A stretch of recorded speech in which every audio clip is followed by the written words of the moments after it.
ಇಲ್ಲಿ ತಡಿಯಪ್ಪ. ಈಗ ಅವರು ಎಲ್ಲರೂ ನಿಲ್ಲೋದು ಗೆಲ್ಲಕ್ಕೆ ನಿಲ್ಲೋದು. ಹಂಗಾಗಿ ಅವ್ರವ್ರ ಪಾರ್ಟಿಯಿಂದ ನಾವು ಗೆಲ್ತೇವೆ ಅಂತಾರೆ. ಈಗ ನಾವಾದರೂ ಗೆಲ್ತೇವೆ ಅಂತಲೇ ಹೇಳೋದು. ಯಾರೇ ಮತ್ತು ಸೋಲ್ತೇವೆ ಅಂತಾರೆ ಯಾರು? ಬಟ್ ಜನಗಳ ಒಂದು ನೋಡಿದರೆ ವೋಟಿಂಗ್ ಬಗ್ಗೆ, ಕಾಂಗ್ರೆಸ್ ಪಕ್ಷದ ಬಗ್ಗೆ, ನಮ್ಮ ಫ್ಯಾಮಿಲಿ ಬಗ್ಗೆ ಒಳ್ಳೆಯ ಒಂದು ರೆಸ್ಪಾನ್ಸ್ ಅಂತೂ ನೋಡಿದೆ ನಾನು. ಎಲ್ಲರೂ ಒಳ್ಳೆಯ ರೆಸ್ಪಾನ್ಸ್ ಕೊಟ್ಟರು. ಆದರೆ ದಾವಣಗೆರೆ ಉಪಚುನಾವಣೆ ಅಲ್ಪಸಂಖ್ಯಾತ ಕಾಂಗ್ರೆಸ್ ನಾಯಕರ ಬೆನ್ನುಮತಕ್ಕೆ ಒಂದು ರೀತಿ ವೇದಿಕೆ ಆಯಿತು ಅಂತ ರಾಜಕೀಯ ವಲಯದಲ್ಲಿ ಚರ್ಚೆ ಆಗ್ತದೆ.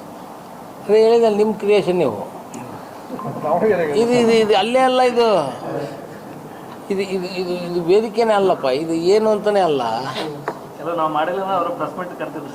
ಯಾರು ನಾಯಕರುಗಳು ಕೆಲವರು ಏನು ಅದೇ ಪ್ರೆಸ್ ಮೀಟ್ ಮಾಡಿ ಈ ಥರ ಮಾತಾಡ್ತಿದ್ರು. ಏನಂತ? ಅದೇ ಮುಸ್ಲಿಮರಿಗೆ ಟಿಕೆಟ್ ಕೊಡ್ಬೇಕು ಅನ್ನೋದು ಒಂದು ಗುಂಪು. ಸ್ಟಾರ್ಟಿಂಗ್ ಹೇಳಿದ್ರಲ್ಲ, ಅದು ಹೇಳ್ತಾನೆ ನೋಡಪ್ಪ. ಸ್ಟಾರ್ಟಿಂಗ್ ಹೇಳಿದ್ರು ಅದು ಏನು ಬೇಕಾಗಿದ್ದಿಲ್ಲ. ಎಲ್ಲರೂ ಕೂತ್ಕೊಂಡೇ ಡಿಸೈಡ್ ಮಾಡಿದ್ದಲ್ಲ. ಎಲ್ಲರೂ ಹೈಕಮಾಂಡ್ ಮೇಲೆ ಬಿಟ್ಟಿದ್ದು. ಹೈಕಮಾಂಡ್ ಯಾರಿಗೆ ಕೊಡ್ತದೆ ಕೊಡ್ರಪ್ಪ ಅಂದ್ವಿ ನಾವು.